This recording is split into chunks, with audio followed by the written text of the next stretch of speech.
Okay, Jonathan, you ready for your follower from Lockhart Elementary is ready to come on stage.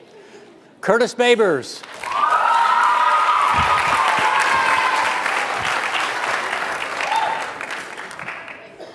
Good morning, Dr. Martin Luther King. My name is Curtis Babers, a 4th grade student in Lockhart Elementary.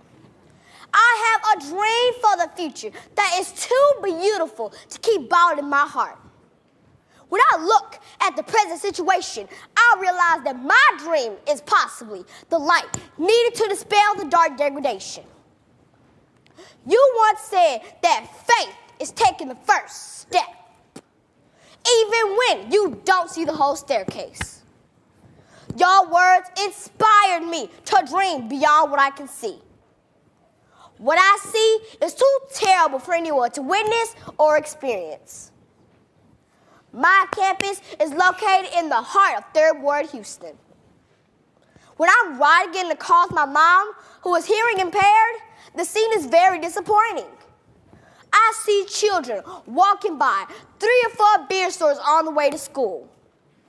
My dream is to have a state-mandated law stating that beer stores could not be within a 5-mile radius of a school campus.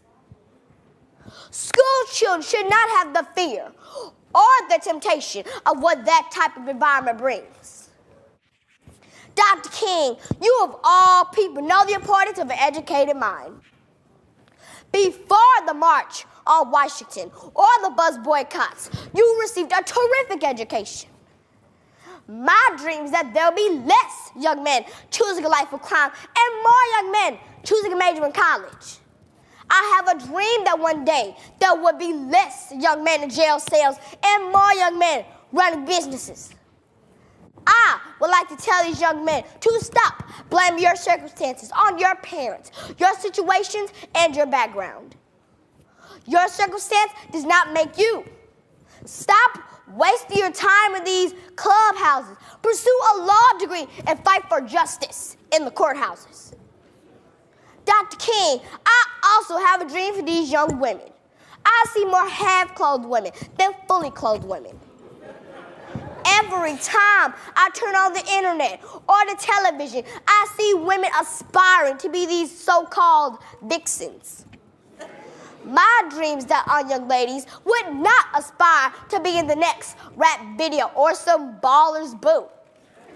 My dreams that our young ladies would aspire to be women of virtue, treasured wives, and adored mothers. I see more hands holding cigarettes and fewer hands holding diplomas. I see homeless people on the street with no food to eat. I see children suffering from hopelessness and who are in terrible situations. I believe everyone deserves health care and great doctors. I dream that no more of God's children will go hungry or suffer dark, dreary nights, wondering how things will turn out. Dr. King, you once said that I have the audacity to believe people everywhere can have 3 meals a day for their bodies, education, culture for their minds, dignity, equality, and freedom for their spirits. I completely agree wholeheartedly. I have a caring heart for all people. It hurts me to see other human beings living in boxes. But as you put it, now is the time to rise from the dark and desolate valley. My dream is that there will be less young kids sitting on their couches watching reality television and more young kids in a good book expanding their minds. Dr. King, you may be thinking how a 4th grade African-American boy can have such a heavy burden on his heart. Well, again, I have to quote from one of your speeches. All life is interrelated, tied in a single garment of destiny. I can never be what I ought to be until you are what you ought to be.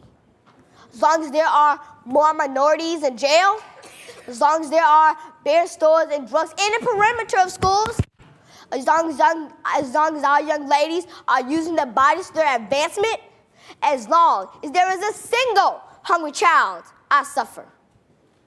I can never reach my full potential because I need my fellow neighbors.